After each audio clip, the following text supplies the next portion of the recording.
அனைவருக்கும் வணக்கம். இன்னைக்கு தினமணி செய்தித்தாள்ல என்னென்ன செய்திகள் இருக்கு அப்படிங்கிறத பார்ப்போம்.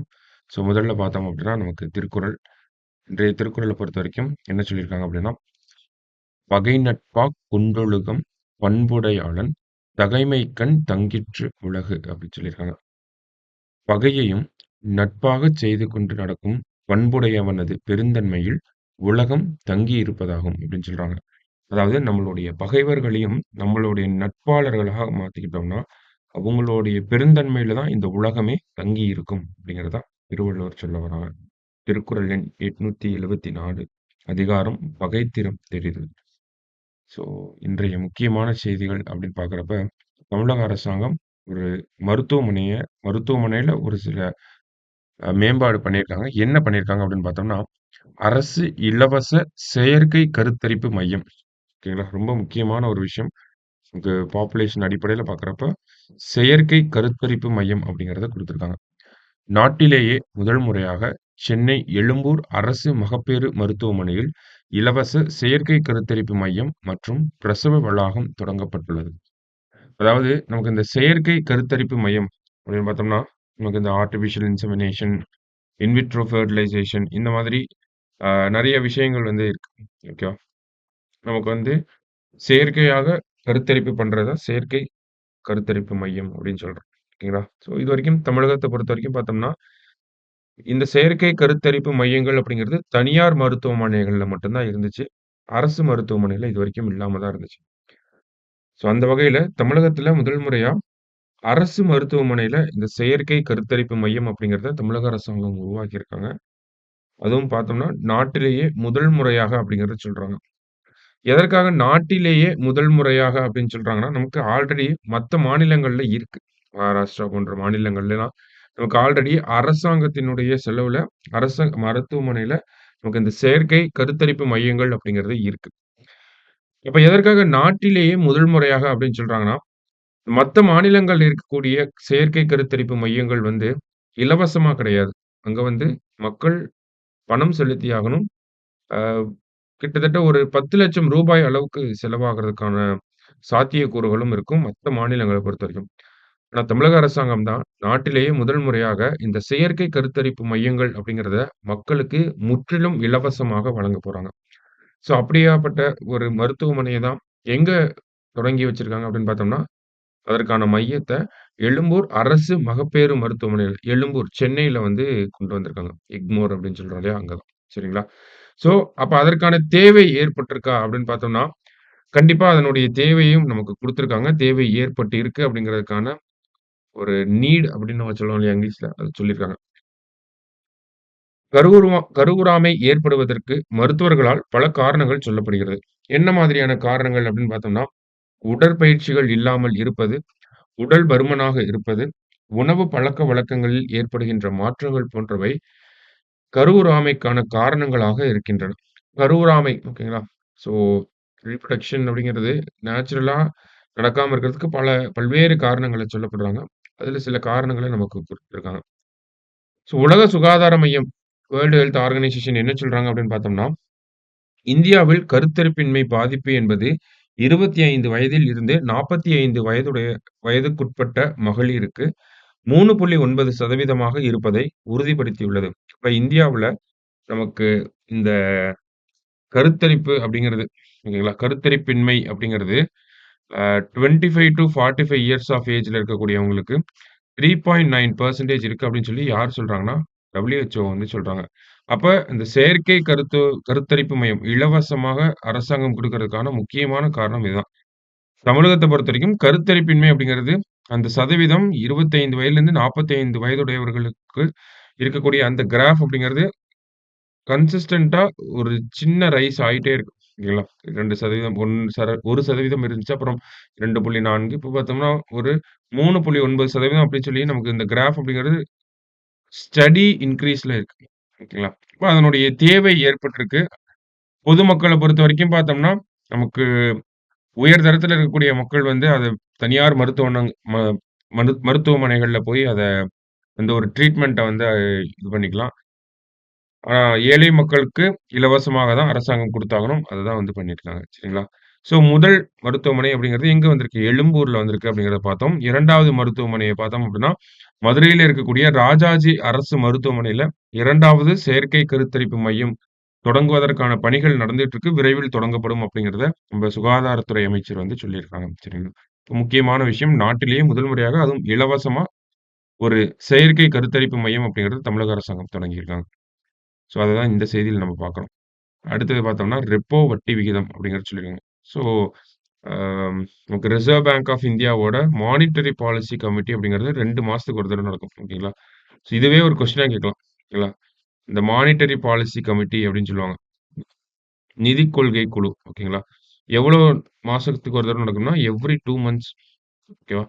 ஸோ, ஒவ்வொரு 2 மந்த்ஸ் நடக்கிறப்போ, நம்ம பொருளாதாரத்த பத்தின அறிக்கைய வெளியிடுவாங்க. அதுல இந்த repo rate, reverse repo rate, interest rate அதெல்லாம் எப்படி இருக்குன்றத சொல்லுவாங்க. அந்த வகையில ரெப்போ ரேட்ட பொறுத்தவரைக்கும் பார்த்தோம்னா, 8வது முறையாக மாற்றம் இல்லாமல் இருக்கு. ஓகேவா?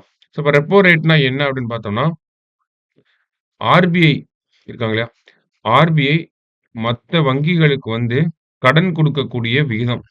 ஓகேங்களா? அததான் வந்து நம்ம ரெப்போ ரேட் அப்படின்னு சொல்றோம். அது எவ்வளோல வச்சிருக்காங்க அப்படின்னு பார்த்தோம்னா, 6.50% வச்சிருக்காங்க. ஆர்பிஐ மத்த வங்கிகளுக்கு கடன் குடுக்கக்கூடிய விகிதம் அப்படிங்கிறது என்ன வட்டி விகிதத்தில குடுப்பாங்க அப்படின்னா, 6.50 அப்படிங்கிற பெர்சன்டேஜ்ல குடுப்பாங்க. ஓகேவா? அதுதான் இந்த ரெப்போ வட்டி விகிதம் அப்படின்னு சொல்றோம். 8வது முறையாக மாற்றம் இல்லாமல் அதே ஒரு வட்டி விகிதத்தையே நமக்கு வச்சிருக்காங்க. அடுத்ததா பார்த்தோம் அப்படின்னா, நமக்கு லோக்சபா தேர்தல் நடந்து முடிஞ்சது. அதுல நமக்கு நம்ம ராகுல் காந்தி இருக்காரு இல்லையா? அவர பொறுத்தவரைக்கும் பார்த்தோம்னா 2 தொகுதிகள்ல நின்னு வெற்றி பெற்றிருக்காரு. எங்கெங்க அப்படின்னு பார்த்தோம்னா, உத்தரப்பிரதேசத்தின் ரேபரேலி, அடுத்தது கேரளத்தின் வயநாடு அப்படிங்கிற தொகுதி. 2 தொகுதியிலிருந்து வின் பண்ணியிருக்காரு. ஓகேங்களா? அப்ப ஒரு வேட்பாளர் 2 தொகுதிகள்ல இருந்து போட்டியிட முடியுமா? அப்படின்னு கேட்டா, அதற்கு முடியும் அப்படிங்கிறது தான் பதில். என்ன சட்டத்தின் அடிப்படையில அவங்க ஒரு வேட்பாளர் 2 தொகுதிகள்ல போட்டியிடுறாங்க அப்படின்னு பார்த்தோம்னா, மக்கள் பிரதிநிதித்துவ சட்டம். ரெப்ரசன்டேஷன் ஆஃப் பீப்பிள்ஸ் ஆக்ட் 1951ல வந்த இந்த சட்டத்தின் பிரிவு 33 ங்களா செக்ஷன் 33(7) படி நம்ம என்ன சொல்றோம்? ஒரு வேட்பாளர் 2 தொகுதிகள்ல இருந்து போட்டியிடலாம் அப்படிங்கிறத சொல்றது. அதன் அடிப்படையில தான் நம்ம ராகுல் காந்தி அவர்கள் 2 தொகுதிகள்ல போட்டியிடுறாரு. ரேபரேலி அண்ட் வாயநாட். சரிங்களா? இப்ப இவரு பார்த்தோம்னா 2 தொகுதிகள்லயும் வெற்றி பெற்று இருக்கார். அப்படிங்கிறப்போ ஒரு மக்களவை உறுப்பினர் அப்படின்னா, ஒரு தொகுதிய தான் அவரால பிரதிநிதித்துவப்படுத்த முடியும். ஒரு தொகுதிய தான் அவரால ரெப்ரசன்ட் பண்ண முடியும். அப்படிங்கிறப்ப இந்த 2 தொகுதிகள்ல ஏதாவது ஒரு தொகுதிய அவரு ராஜினாமா பண்ணணும். அது எத்தன நாளைக்குள்ள பண்ணணும் அப்படின்னா, 14 நாட்களுக்குள்ள பண்ணணும். ஓகேங்களா? அப்ப இது எந்த சட்டத்தில சொல்லப்பட்டிருக்கு அப்படின்னு பார்த்தோம்னா, அதே மக்கள் பிரதிநிதித்துவ சட்டம் 1951. அதுல இருக்கக்கூடிய பிரிவு செக்ஷன் ஓகேவா? செக்ஷன் 70ல தான் இந்த ஒரு தகவல் சொல்லப்பட்டிருக்கு. 2 தொகுதிகள்ல ஒரு வேட்பாளர் வெற்றி பெறுறார் அப்படின்னா, ஏதாவது ஒரு தொகுதியில இருந்து அவர் ராஜினாமா செய்யணும் அப்படிங்கிறது இந்த சட்டம், இந்த பிரிவுல சொல்லப்பட்டிருக்கு. சரிங்களா? அப்ப நமக்கு தேர்வு அடிப்படையில இது ரொம்ப முக்கியமான ஒரு விஷயம். ஏன்னா, நமக்கு இதற்கு முன்னாடி கேள்விகள் வந்து இந்த பிரிவு சார்ந்தும் கேட்கப்பட்டிருக்கு. ஓகேங்களா? நமக்கு எலக்ஷன் ரிலேட்டடா செக்ஷன்ஸ வந்து கேட்டிருக்காங்க ஆல்ரெடி 2, 3 டைம்.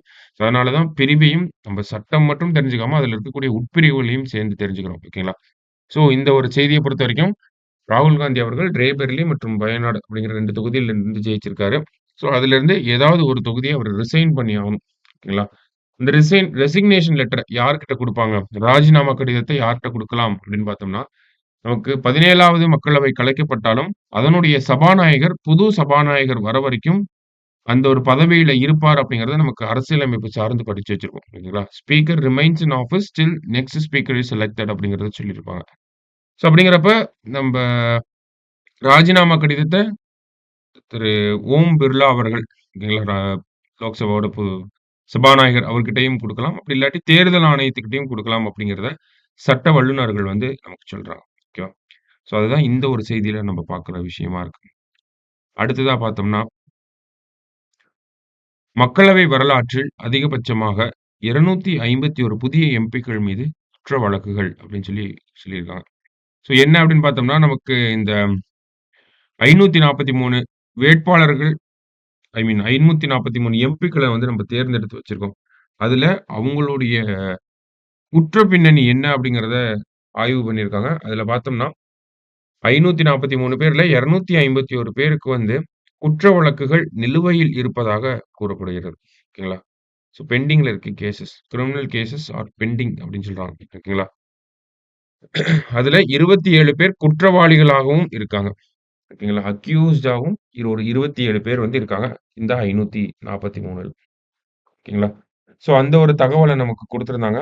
ஸோ இந்த ஒரு விகிதம் அப்படிங்கிறத பார்த்தோம்னா, 2004லிருந்து 2024 கடந்த 20 வருஷத்த எடுத்து பார்க்கிறப்போ, 125 2004ல, அடுத்தது 162 2009ல, அடுத்தது 185 2014ல, அடுத்தது 233 2019ல, இப்ப பார்த்தோம்னா 251 அப்போ இத பாருங்க ஒரு இன்கிரீசிங் ட்ரெண்ட்ல குற்றவாளிகள் தேர்ந்தெடுக்கப்படுவது அப்படிங்கிறது இன்கிரீஸ் ஆயிட்டு ஓகேவா?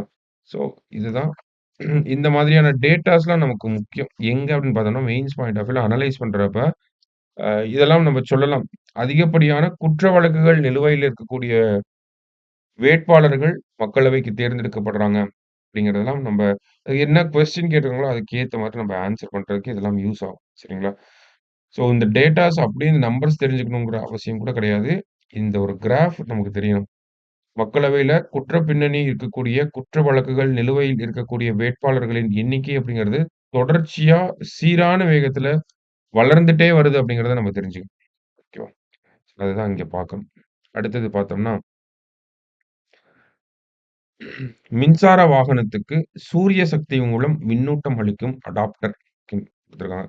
ஸோ என்ன சொல்றாங்கன்னு பார்ப்போம். மின்சார வாகனங்களுக்கு சூரிய சக்தியை பயன்படுத்தி மின்னூட்டம் அளிக்கும் வகையிலான சிறப்பு அடாப்டரை ஜோத்பூர் ஐஐடி ஆராய்ச்சி மாணவர்கள் வடிவமைத்து அசத்தியுள்ளனர். ஓகேவா?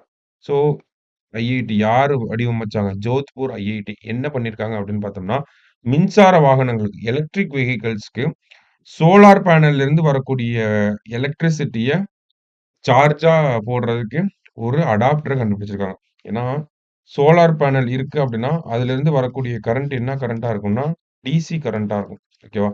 நமக்கு இந்த மின்சார வாகனங்கள்ல பயன்படுத்தக்கூடிய கரண்ட் வந்து ஏசி கரண்ட். ஓகேவா? எலக்ட்ரிக் வெஹிக்கிள்க்கு நம்ம ஏசி கரண்ட் தான் போடுவோம். அப்ப சோலார் பேனல்ல இருந்து வர்றது டிசி. இந்த டிசிய ஏசியா மாத்தணும் அப்படின்னா, அதுக்கு ஒரு இன்வெர்ட்டர் போடுவாங்க. ஓகேவா? இன்வெர்ட்டர் போட்டு ஏசியா மாத்தி ஏசி கரண்ட்ட வந்து எலக்ட்ரிக் வெஹிக்கிள்ஸ்க்கு வந்து குடுப்பாங்க. ஓகேவா? ஸோ அது இத குடுத்துருக்காங்க பாருங்க. ஸோ நமக்கு சோலார் பேனல் இருக்கு. சோலார் பேனல்ல இருந்து நமக்கு புரொடியூஸ் ஆகுற கரண்ட் வந்து டைரக்ட் கரண்ட் அப்படின்னு சொல்லுவோம். ஓகேங்களா? டைரக்ட் கரண்ட் இப்படிதான் இருக்கும். ஸோ இத வந்து ஒரு சோலார் இன்வெர்ட்டர் அப்படிங்கிற ஒரு அடாப்டருக்குள்ள போட்டோம் அப்படின்னா, நமக்கு இது என்ன ஆகுது? ஆல்டர்னேட்டிங் கரண்ட்டா வருது. ஓகேங்களா? ஸோ இந்த ஆல்டர்னேட்டிங் கரண்ட்ட நம்ம ஈவி சார்ஜர் பயன்படுத்தி நம்ம காருக்கோ, இல்ல வண்டிக்கோ வந்து போட்டுக்கலாம். ஸோ இந்த இது ரிலேட்டடா ஒரு அடாப்டர வந்து வடிவமைச்சது யாரு அப்படின்னு பார்த்தோம்னா, நம்ம ஜோத்பூர் ஐஐடி ஆராய்ச்சி மாணவர்கள் தான் வடிவமைச்சிருக்காங்க. சரிங்களா? ஸோ இந்த மாரி தான் ரஃப்பா இந்த மாரி தான் அந்த செட்டப் இருக்கும். சம் ரொம்ப விரைவில வந்து இத சந்தைப்படுத்த போறோம். கமர்ஷியலா விக்க போறாங்க அப்படிங்கிறதையும் நமக்கு குடுத்துருக்காங்க. ஓகேவா? ஸோ ஜோத்பூர் ஐஐடி முக்கியமான விஷயம். உங்களுக்கு யூஸ் ஆகும் இதெல்லாம். ஓகேங்களா? சயன்ஸ் அண்ட் டெக்னாலஜி ரிலேட்டடா. ஸோ மத்தபடி செய்திகள் அப்படின்னு பார்க்குறப்போ, இன்னைக்கு முக்கியமான செய்திகள் அதெல்லாம் தான் இருந்துச்சு. மீண்டும் நாளை செய்தித்தாள் வாசிப்புல சந்திக்கலாம். நன்றி.